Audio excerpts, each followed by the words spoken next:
Ya, dan untuk mengetahui bagaimana pengalamannya selama menjalankan aktivitas sebagai relawan COVID-19, kita telah terhubung dengan Ika Dewi Maharani lewat sambungan Skype. Halo Mbak Ika, apa kabar?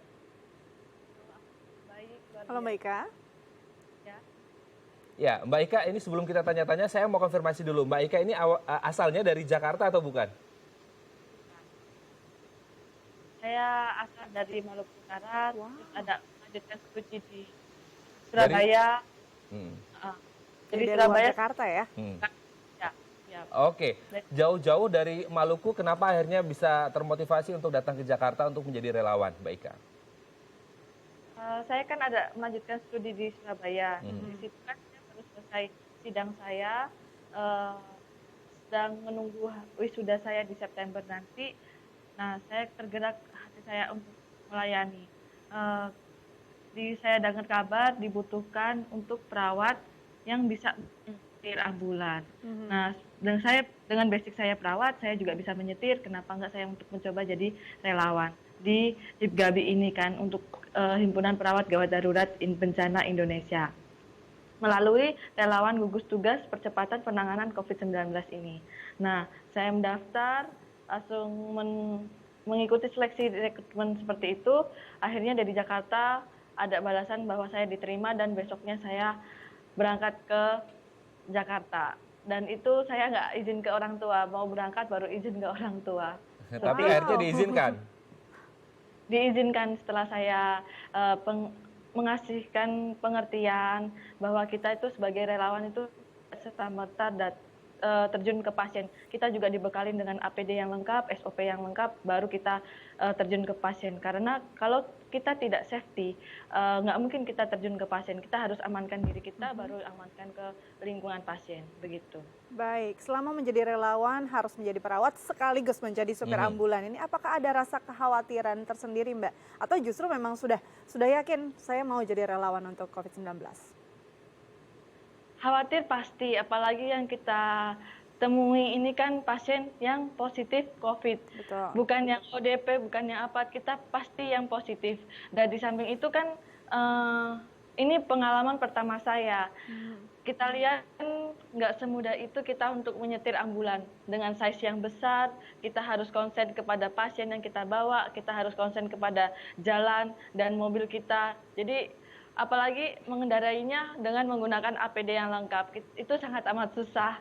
Tapi ya dengan tekad saya, dengan niat saya pasti bisa untuk melayani pasien agar mendapatkan penanganan dengan cepat, begitu. Oke, Mbak Ika ini kan memang seorang perawat basicnya. Oke lah perawat, kemudian bisa nyetir, bisa nyetir. Betul. Tapi ini case-nya berbeda. Kita ada di pandemi dan menjadi seorang pengemudi seperti itu. Yang saya yakin mobilitasnya sangat tinggi sekali. Yang biasanya juga kita tahu notabene-nya dilakukan oleh kalangan pria seperti itu. Apa yang akhirnya membuat bisa tetap semangat dan kuat? Yang pertama, kenapa saya kok bisa tetap mau menjadi perawat ambulan ini sekaligus supir ambulan juga, itu dorongan dari orang tua. Karena kalau tidak dengan support dari orang tua, kita nggak mungkin bisa menjalankan pekerjaan ini, kayak pelayanan ini dengan baik. Semuanya itu harus dukungan dari orang tua, kita juga berdoa. Pokoknya niatnya kita mau melayani.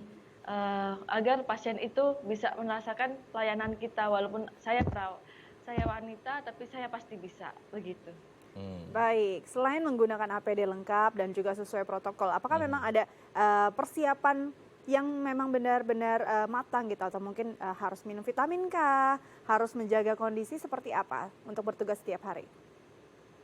Baik, kalau untuk persiapan dari diri kita sendiri sebelum kita dinas, saya dinas kan ada 12 jam. Dan itu makan waktu, kalau kita full pasien itu sangat amat memakan waktu. Nah, jadi sebelum saya dinas di jam 9 sampai jam 9 malam itu pagi tuh saya pasti harus sarapan. Setidaknya sarapan harus lengkap, nggak boleh nasi sama lauk doang, enggak. Nasi, buah, susu, vitamin itu kita harus makan semua. Agar kitanya sehat gitu loh. Kalau kitanya sehat, kitanya semangat, kita pasti ya pokoknya kita harus sehat lah, jangan sampai sakit, karena kita adalah garda terdepan di bidang kesehatan ini, di tim medis ini untuk memerangi COVID-19. gitu. Oke, tapi kemudian ada tidak sih Mbak, sebelumnya berarti ada pelatihan ya Betul. seperti itu untuk training supaya ini SOP-nya seperti ini supaya tidak hanya membantu tapi juga kita aman seperti itu. Ya, ada pelatihan. Jadi kita total saya di sini itu sudah 3 minggu. Nah, 1 minggu pertama waktu saya datang ke Jakarta, saya mengikuti pelatihan. Tapi kita pertama datang itu langsung di medical check up. Jadi dinyatakan sehat dulu. Kalau tidak sehat kita tidak bisa terjun ke pasien. Jadi medical check up dinyatakan sehat, baru kita melakukan baru kita mengikuti meeting, pelatihan tentang bagaimana cara menggunakan APD, bagaimana cara kita mempelajari itu ambulan, sirenenya harus bunyi apa kalau kita jalan emergency atau kita jalan dengan kemacetan begitu, kita dipelajarin. Habis itu cara menggunakan berangkat dan pokoknya semuanya yang berbau di basis ambulan ini. Gitu. Baik, setelah berjalan 3 minggu ya, 12 jam 1 hari. Nah ini pasti banyak sekali pengalaman yang harus dijalani, melihat banyak pasien positif ya. Apa Mbak, mungkin pengalaman yang tidak bisa terlupakan dan ini bisa menjadi pelajaran untuk orang banyak juga untuk bisa benar-benar disiplin? Kalau untuk pelajaran yang saya lihat ini di pasien pertama saya, beliau itu sudah rata-rata kan lansia yang terkena COVID ini. Nah, beliau itu walaupun sudah lansia, didiagnosa positif dari hasil swab maupun rapid test, beliau itu positif. Saya bawa dari salah satu rumah sakit di Pondok Bambu menuju Wisma Atlet. Itu jaraknya udah lumayan jauh, tapi beliau tetap semangat gitu loh. Walaupun kita kemacetan seperti apa, kan namanya juga di dalam belakang ambulan itu kan sangat amat tidak nyaman kan. Kalau gerun jalan dikit aja sudah bergoyang semua kan.